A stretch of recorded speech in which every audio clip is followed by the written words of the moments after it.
Now, every Friday, we take a look at stories from around the world that might not be making the headlines every day.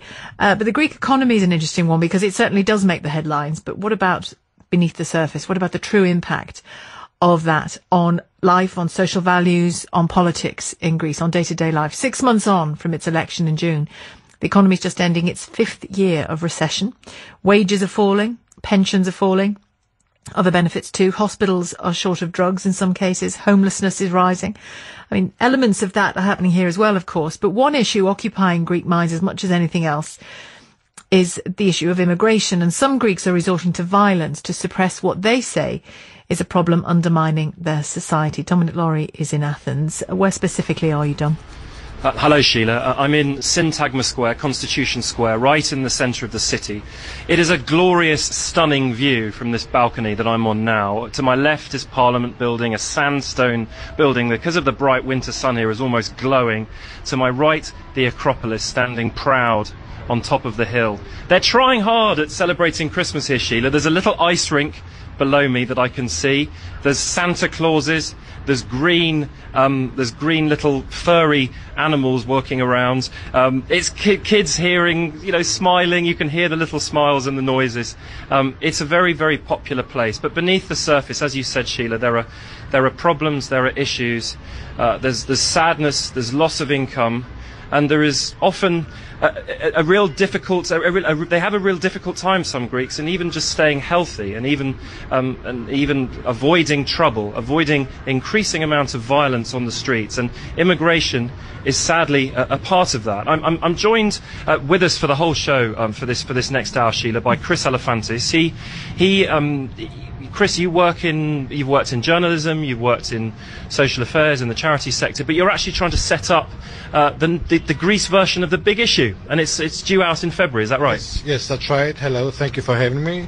We've been working on it for the last 3 years, and it's about time, I think, that a street paper comes out in Greece as well, hoping to support our compatriots who are out of work, and there are quite a few, hundreds of thousands of them actually. Yeah. And Chris, it's Sheila in the studio in London. Chris, if I could just ask you, one of the things we're trying to get to the heart of in the next hour with you and some other people who Dominic has spoken to, is just how severely affected normal Greek society is by the problems in the economy. Is it changing Greek people's attitudes either to one another or to newcomers? What do you think, Chris? I think it is changing people's attitudes towards one another, and especially we find that at these times of hardships, it's so easy to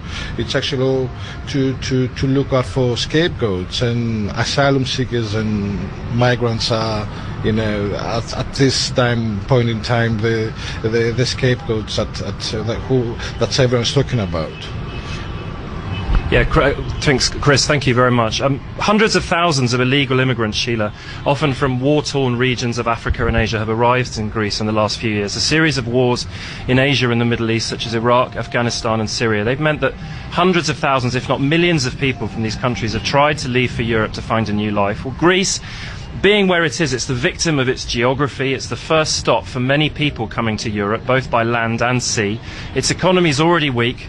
Its social systems are underfunded. It's found it hard to cope. The majority arrive illegally, so aren't able to work, and are left to wander and sleep on the streets and fend for themselves. We've seen many of them in the last 48 hours here. Many end up selling and using drugs and getting into violence. Many Athenians have grown to resent what they see as a threatening nuisance over the last few years, but more than 1 in 2 young Greeks are unemployed.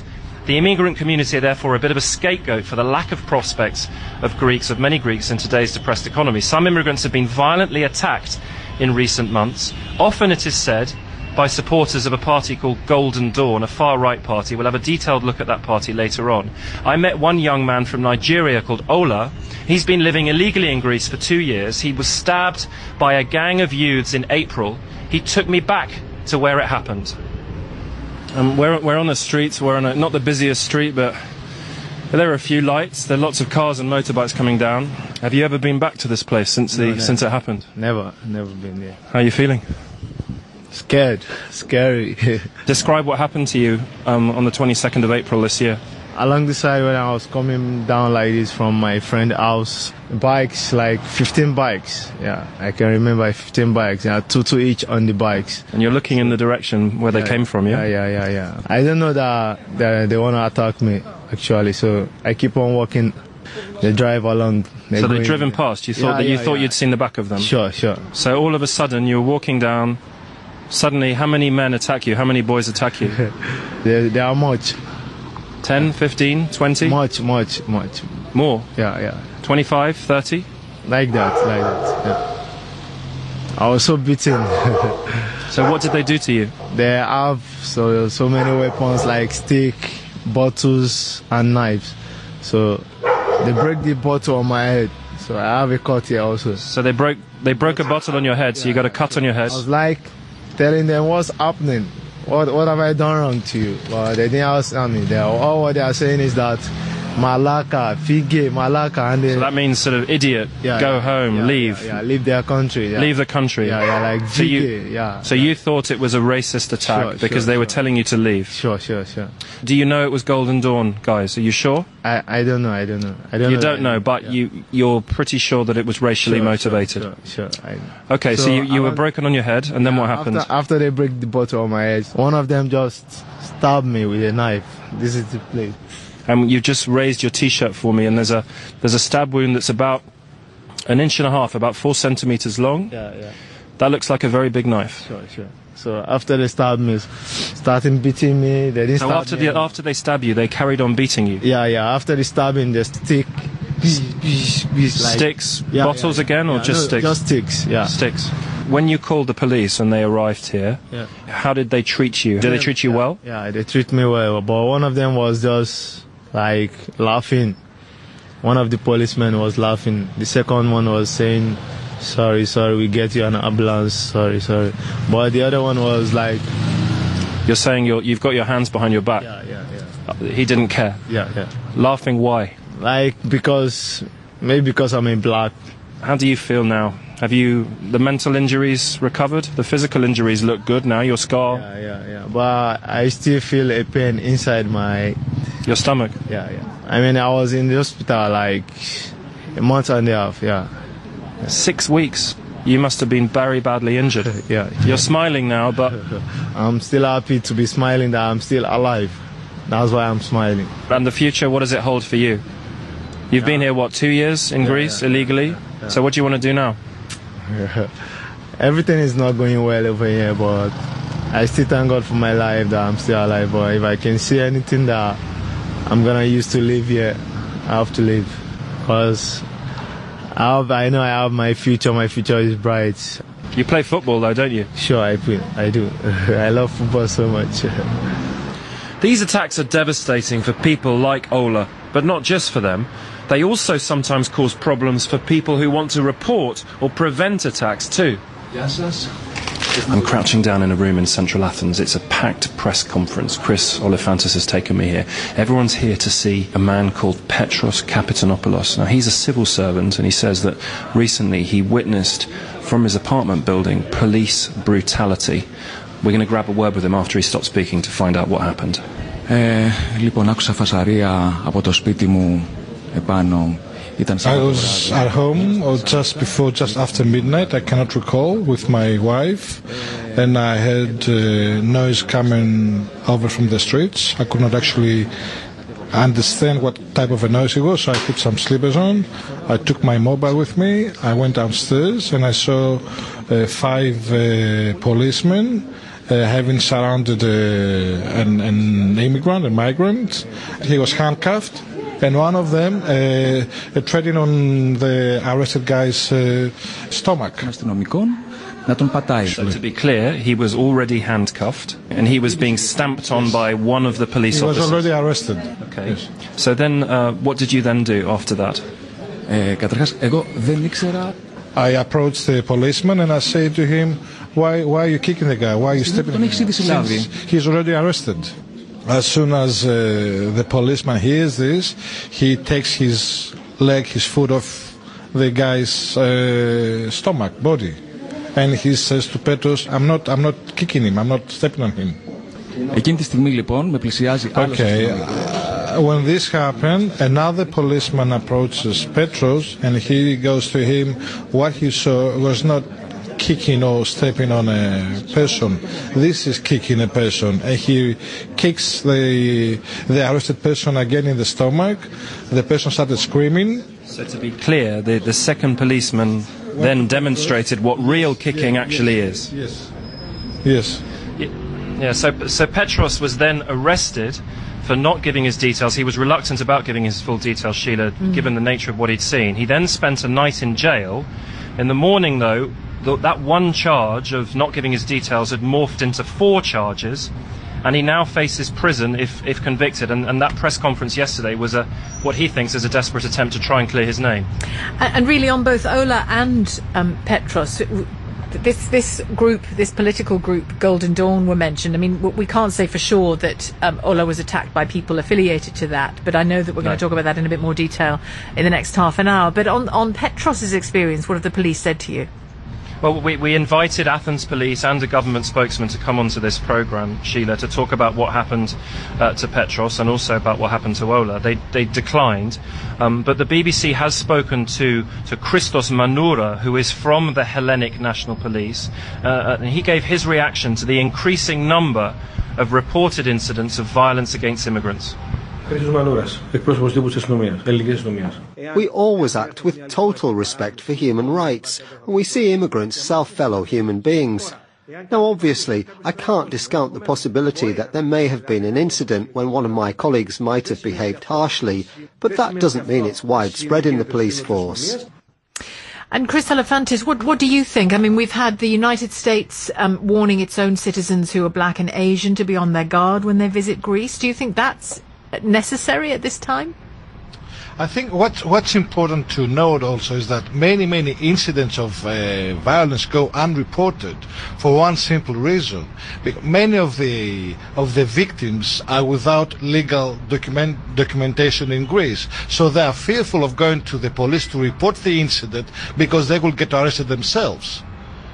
So that's very important. So there was a UN High Commission report released earlier this autumn, mentioning a huge increase, of course, in the number of violent incidents against asylum seekers, but there are maybe double or 3 times this number of incidents could go unreported for this reason. Thanks very much for now, Chris Elefantis, who's with Dominic Laurie from 5 Live Money in Athens. And we'll be looking, after the news and sport, we'll be looking at this organisation, Golden Dawn, because there are claims that some of those attacks on immigrants in particular, that this group, Golden Dawn, are behind some of them. We'll talk about that and talk a little bit about the party and what it said its policies are at the moment in Greece. First for breaking news and the best live sport. This is BBC Radio 5 Live. Now, as part of this programme's weekly look at important stories from around the world that don't necessarily make the daily headlines, 5 Live's Dominic Laurie is in Greece, looking at a recent series of attacks there against immigrants. We were hearing from Petros and from Ola just a moment ago about their experiences. It's been claimed by some that supporters of one party, called Golden Dawn, are behind some of these attacks on immigrants. Tell us about Golden Dawn, Dom. Yeah, it started in the 1980s, but it only really started to come to prominence since that wave of immigration that hit Greece about 10 years ago. Unused to immigration, the Greek state had little infrastructure to cope, Sheila. Immigrants were often left to themselves, even those who were illegal. Ola, who we heard from a few minutes ago, though illegal in Greece for over 2 years, he says, amazingly, he's been stopped only once by police. Many of those Greeks who thought their country was turning a blind eye to a big problem, especially when the economic crisis hit, they turned to Golden Dawn for support. The party is also vehemently opposed to the austerity measures imposed by Greece's international lenders in return to aid. So, because of the financial crisis, in the last election it took 6% of the vote, and it now has 18 seats in parliament. They're known for their strident policies on immigration, though their manifesto, actually, if you find it online, makes no reference to the word. The party leader has been shown making Nazi salutes at party rallies, and his deputy recently said that Golden Dawn was in a civil war against illegal immigrants and anarchists. We asked them for an interview for today's programme, but for a few months now they've had a policy of non-communication with foreign media. Here, though, is the head of their junior wing, Alexandros Liris, talking to the BBC's Chloe Hadjimatheou 12 months ago, telling us what the party stands for. We're against immigration, we're against multiculturalism, and of course against globalization. So it's natural for us that we don't want immigrants in our country. You're completely against immigration? Yes, our principles are against immigration at all. All of them as a whole are a problem to our country. Every one of them, maybe it's a good person, but I just don't want him here. I don't want to kill him or to exploit him. I just want this one to live in his country, and I live in my country. What do you say to people who call your party racist? Racist. It depends on how you mean racist. I'm a racist in the sense that I want my race to remain clear from influx from other races. Well, a few weeks ago, a Sudanese man was attacked by a group of men with knives. He was stabbed, and the men scored a cross with knives into his back. We heard from Ola, the Nigerian who thinks it could have been Golden Dawn followers who attacked him, but he can't actually be sure of that. An MP from the opposition party ΣΥΡΙΖΑ was also set upon recently as well. He felt by Golden Dawn supporters, though the party has never publicly admitted it. Earlier this week, Tim Franks from the World Service, BBC World Service, went undercover to a Golden Dawn meeting. There were about 80 people in the room. Before the main talk, the opening speaker, in party colours, talks about how just a few days before, a left-wing MP had been beaten up by a group of men who said they were Golden Dawn supporters. Good evening, comrades in arms. I'd like to say a few words about some of the things we've been seeing in the news. First of all, I want to express my displeasure with some of our newer members of Golden Dawn, who are all about shouting and being provocative. 3 of them were beating up that poor fellow for half an hour, and they didn't even succeed in leaving a lump on his head. That's shameful. 3 Golden Dawn members wild with rage, and they didn't even manage to knock his glasses off. What were they hitting?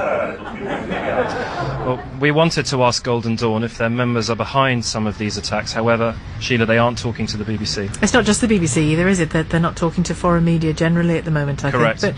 But, and that was very unedifying listening, wasn't it? But I mean, but it's worth saying we can't say that X attack is carried out by them or Y attack is carried out by them, but it's clear that they have a pretty light-hearted approach to violence, judging by that piece that we heard there. But the fact is, something we do know, because it's clear to see, is that they're gaining support at the ballot box. Yes, you can't say, Sheila, that its fan base is just a small party of thugs. More than 1 in 20 Greek voters ticked the Golden Dawn box on the ballot papers in the last election. Wealthier Greek voters, whose livelihoods are unlikely to be threatened by immigrants stealing their jobs, are also supporters. I actually met one of them in a restaurant in one of the smartest areas of the city. I'm a lawyer in Athens, and in the last elections I voted for Golden Dawn.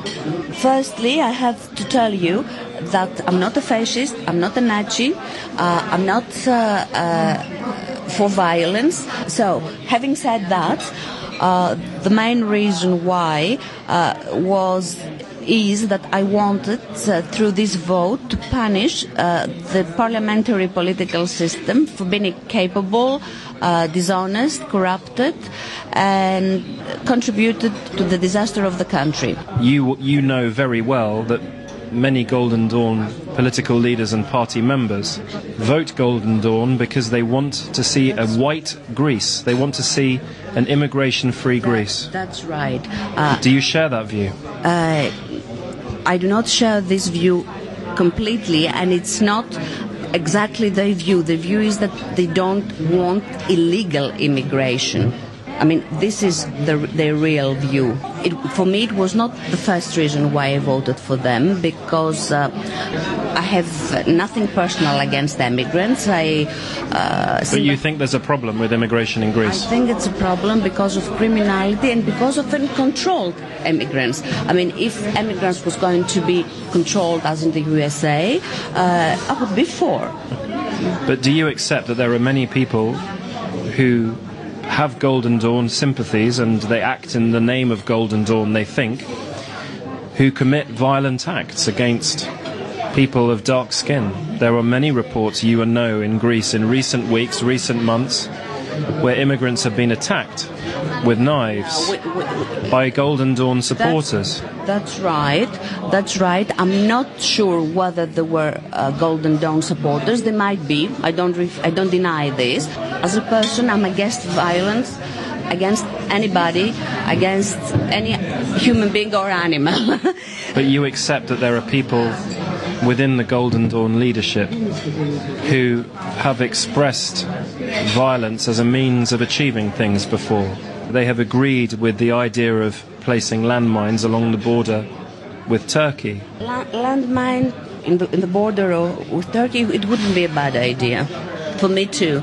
Really? Yes, we have to do everything to avoid illegal immigration, I insist. Would you walk into Syntagma Square tomorrow wearing a T-shirt saying, "I vote Golden Dawn"? No, because why? No, because there is a terrorism against people that vote or support Golden Dawn. You're not ashamed? No, I'm not ashamed at all. I'm just terrified because I think that I'm going to have consequences in my work. I will be discriminated because of my ideology. I understand that you've been to a party celebration, a party rally after the elections. Twice, yes. Twice. Tell us the sorts of people that were there. Well, my idea is that the voters of the party are working class, simple people. Some of them they could be described as either naive or retarded, and some of the party's deputies or leaders, I could describe them as disturbed. But yet you still gave them your vote, and yes, you said you would still give them your vote tomorrow. Yes, because I think that they are the only solution against this corrupted political system. There is no other way to get rid of the other guys. Well, Dom, that was you talking to that city lawyer there, a successful city lawyer with a prominent position in Greek society, Chris Alephantis, who's with Dominic. Really fascinating listening to that woman. There you have a highly educated woman, but with such mixed views, really, on the party that she supports. Towards the end, they're describing some of its leaders as retarded, disturbed, and yet still feeling that that's the only answer for Greece. Does that concern you? Does that make you think that perhaps ordinarily tolerant people will look to Golden Dawn, regardless of some of the things they espouse, because they feel so alienated from the mainstream of Greek politics? Yes, of course, many of us are quite worried about what's happening in Greece over the last couple of years. But what's interesting is that I had a conversation with a leading journalist a couple of months ago, and also the author of a book called The Black Bible of Golden Dawn. And he said the following, which may be true, I guess, that now as people are disillusioned nowadays, they are turning to Golden Dawn as a way of revenge, to pay back the corrupt political system. So you've got this kind of people who are looking for revenge, really, and they're looking to punish the political establishment through voting for Golden Dawn.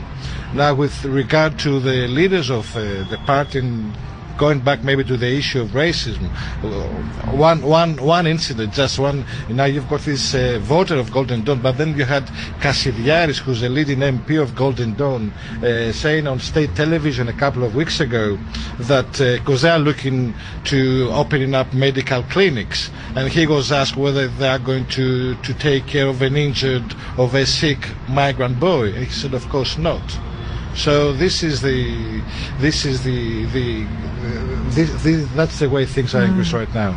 Chris, thank you for now. Chris Alephantis and Dominic talking to us from Athens today. Dominic Laurie will talk in a few moments about the impact of homelessness. It's not just affecting immigrants, but hundreds of thousands of immigrants have arrived in the last few years, many illegal, as Dominic was saying, and we'll look at their situation in a bit more detail in just a second.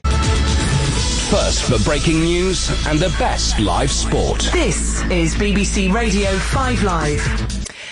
Now, we're reporting from Greece today. Dominic's been out there for a few days, getting some really interesting and eye-opening stories from people living in the country, because it's under a heavy economic cosh. Everybody is, but perhaps Greece more than most. He's been hearing, Dom, you've been hearing about the strain that has placed on this economically depressed country, but that's an understatement in a sense, isn't it?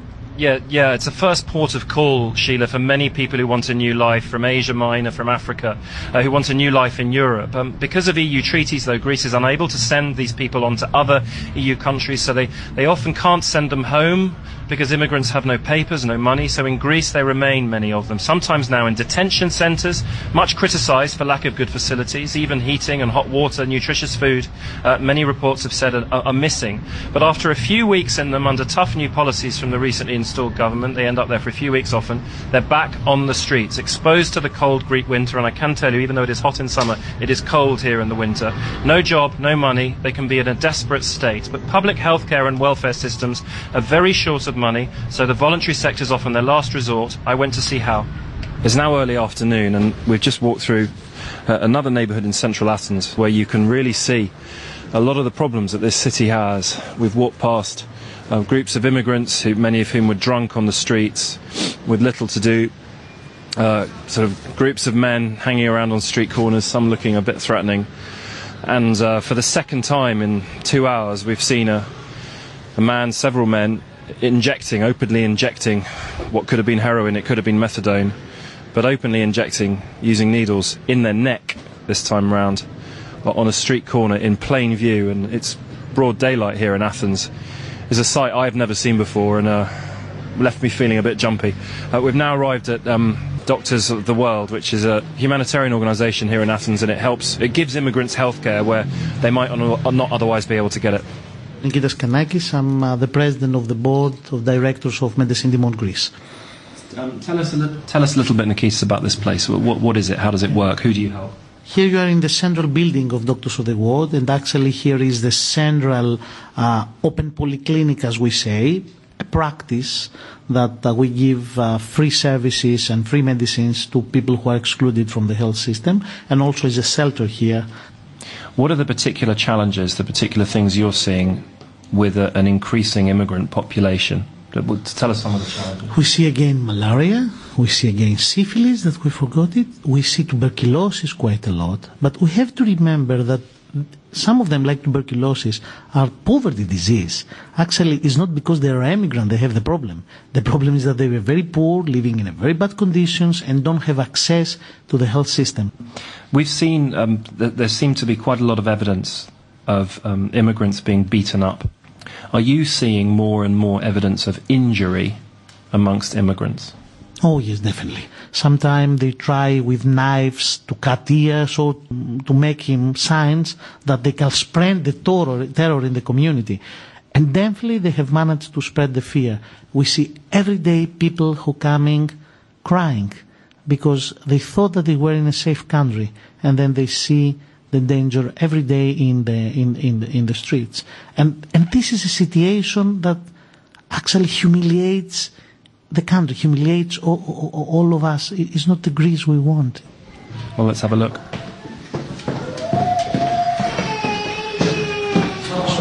So, Nikitas, we've come down into an area where there are some kids running around. Where are they from? The most of them, they are from Afghanistan, but also some from Africa. There are more than 30 children living here. It's actually a shelter where people can actually stay and live. Stay with us in safety. And some of them, they were on the streets, but also have children that they born here. We had pregnant women who have nowhere to go, and actually those children aren't Greek, are they? They're not considered Greek. No, they don't have any rights. Asif is our translator. Okay, and you're a translator for many of the people here from Afghanistan. I'm from Afghanistan, but I speak also Urdu and Indian. These particular people here, there's a man with a few children. How did they come? And when did they arrive, and how did they arrive here? You can ask them if you want. His daughter is playing the electric guitar beside him. That's the sound you can hear. Can you ask him how they arrived? Describe the journey from Afghanistan to Greece. بعد مام که دو تا بچه بغل ما یکی در پشت ما در برف تقریبا 1 متر برف مثلا می آمدیم در کوه. He says that the journey was really difficult, especially from Iran to Turkey. It was a very difficult journey because on the way it was very cold, and they were walking hours and hours on the snow. and they were people who lost their legs due to the frozen bites. So he had also 2 children to carry. So he said that it was really a very difficult journey for them. How much did he pay for the journey? He says that he spent about 12,000 euros from Afghanistan to here for 4 people. There's also a woman sitting near these children who apparently has just learnt that she's lost some of her relatives in Afghanistan. She looks broken and crushed. She's slumped on a table. So we're now in a clinic, and I'd like to ask the surgeon whether you're one of the doctors that works with him. We're hearing about lots of particular injuries that come from beatings, from stabbings on immigrants. Are you seeing those sorts of injuries here? Are you having to operate on them? Yes. 2 from the 10 patients that they are admitted. 2 in 10? 20% of patients here are immigrants that have been beaten up? Yes. No. That's an extraordinary statistic. Can you tell me what sort of injuries they have? Beaten in the ears, in the face, everywhere. They have bruises in the whole areas, everywhere. Stab wounds with knives? Stab wounds, yes. Yes. We have seen that. Yes. Yeah, so Sheila, 2 in 10 of immigrants arriving at that charitable foundation have been beaten up, either by other immigrants or by members of the Greek public. Well, let's talk, Dominic, to the United Nations Special Rapporteur for the Human Rights of Migrants, Francois Crépeau. Good afternoon. Hello. That figure, 2 in 10, I mean, that clearly doesn't reflect the numbers of immigrants in the wider society, does it? You've recently visited Greece to examine the treatment of illegal immigrants there. What did you find? Does what Dominic has found reflect what you found? I haven't listened to most of your interviews. What I found was that one has to understand the very particular position of Greece.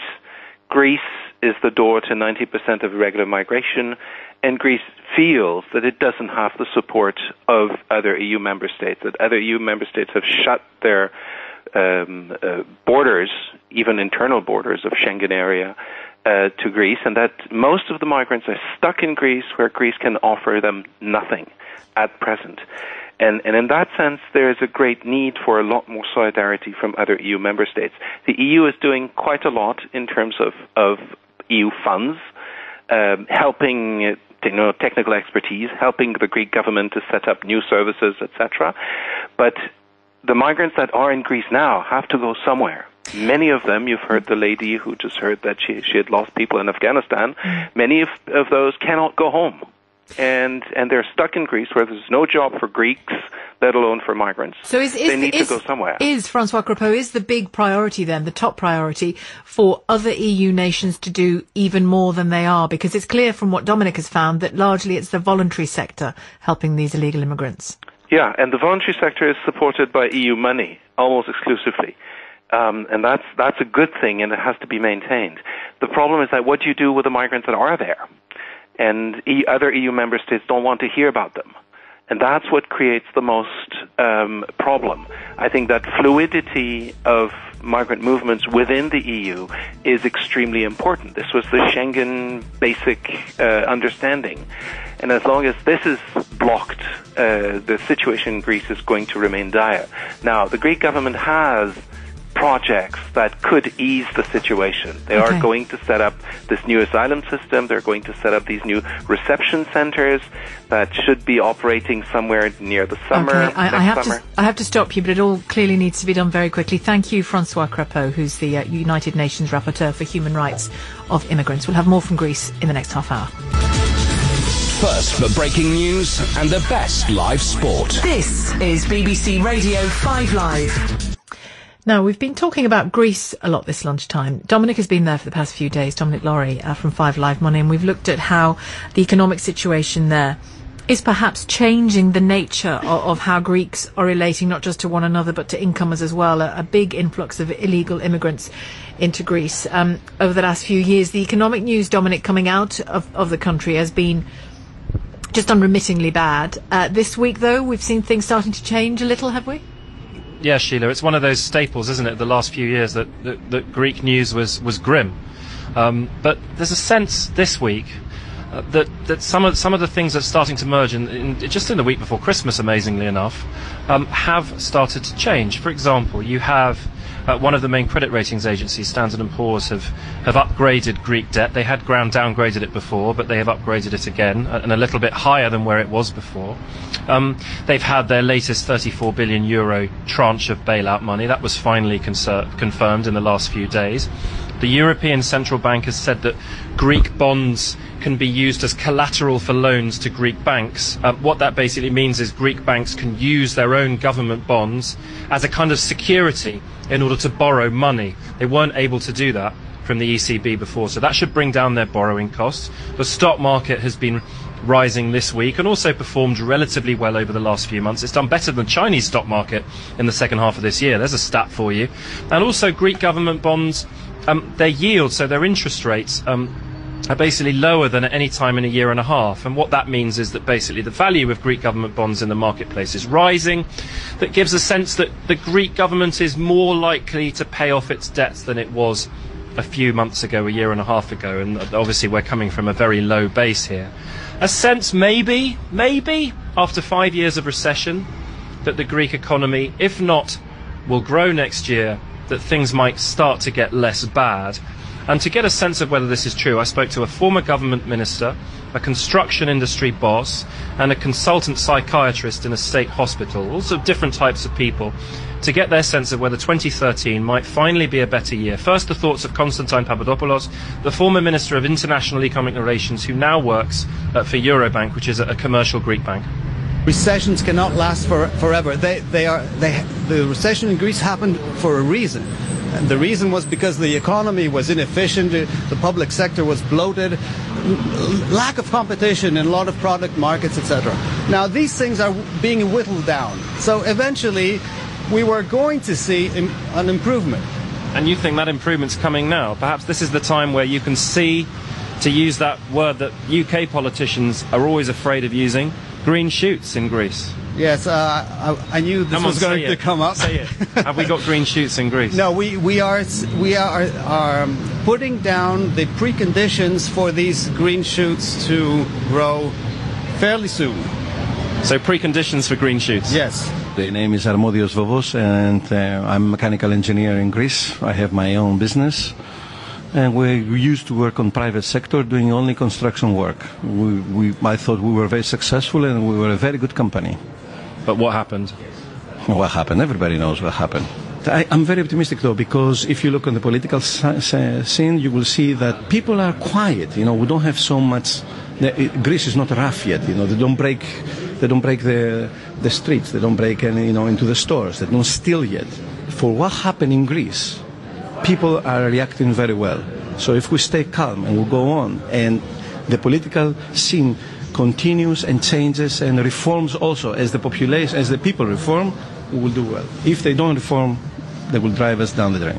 I am Dimitris Vlissidis, and I'm a consultant psychiatrist in General Hospital in Asklepion Voulas. The wages in the public sector, in the medical sort of corp, they have been decreased gradually since the 2010 by almost 38%. So my salary as a consultant of 27 years service, having qualifications for Greek and the British qualification as well, I will end up getting paid 2,000 a month. 2,000 euros a month, £1,500. Yeah. For a consultant with 27 years experience. And I say to myself, why we have to decrease this amount of money to getting paid? Is my profession lesser to what is a similar doctor in the rest of the European countries? Why I'm a cheap labor and they are not? Preconditions for green shoots on the one hand, salaries still dropping fast. Elena Panaritis is an economist, a former MP, and a former advisor to the Greek government. Elena, welcome to the programme. Do you think that the economy, if not starting to turn, you can start to see signs? I would not go that far at all. I would just basically say that the mood has changed internationally, and it has had a very good trickling down in Greece. And as a result, you see a lot of these hot money moves. So you're right about the fact that the stock market has rallied up, but it's usually not one of the indicators we see if we want to check it. Hot money means speculation. It means not real, not founded on reality. Correct. And Elena, what about your own examples of your own? I mean, your bank wouldn't give you a loan until you got approval from a politician. Is that right? That is not true. No, this was Chris Sheila who was here before. There was a business that there was a magazine that he was running that basically. He felt he had to get some sort of political approval before getting the loan. Because I'm glad you clarified that, because I was wondering why that would be the case. Yeah. But Chris unfortunately had to run away. But even so, for that to be required, that level of political intervention in an exchange like that, does seem bizarre to us, doesn't it? But it sounds bizarre to any first world economy, and the fact that you need a politician to get involved, it's simply because you have way too many administrative frictions that increase the cost of doing business, and that is still the case in the country. So these are the issues that need to be addressed head on, and the reduction of administrative costs, the simplification of bureaucracy, doing business really fast, improving investment attraction. That's what is the key. I think what is very important to note is a previous speaker mentioned, a previous interview Greek mentioned. We are entrepreneurial, and although we do tend to operate in an environment very difficult, we still have the number 2 growth in exports, although it is still very, very, very low. Yet we operate under very dire conditions. If you look at the everyday's life of individuals here, their purchasing power has been completely reduced to below average by 7 times, I would say. So it is very encouraging to know that we're not beaten up anymore from the international markets, and we're not beaten up anymore from our politicians. But bottom line, disposable income has been extremely small, and we just hope that 2013 it's not going to generate further reductions. Well, we'd all echo that. Thank you, Elena Panaritis, who's with Dominic Laurie from 5 Live Money, who's been in Athens for the last few days, in Greece for the last few days, looking into the impact of the economic downfall there on ordinary life, especially through the lives of immigrants, illegal and otherwise. Thanks very much to Dominic for that.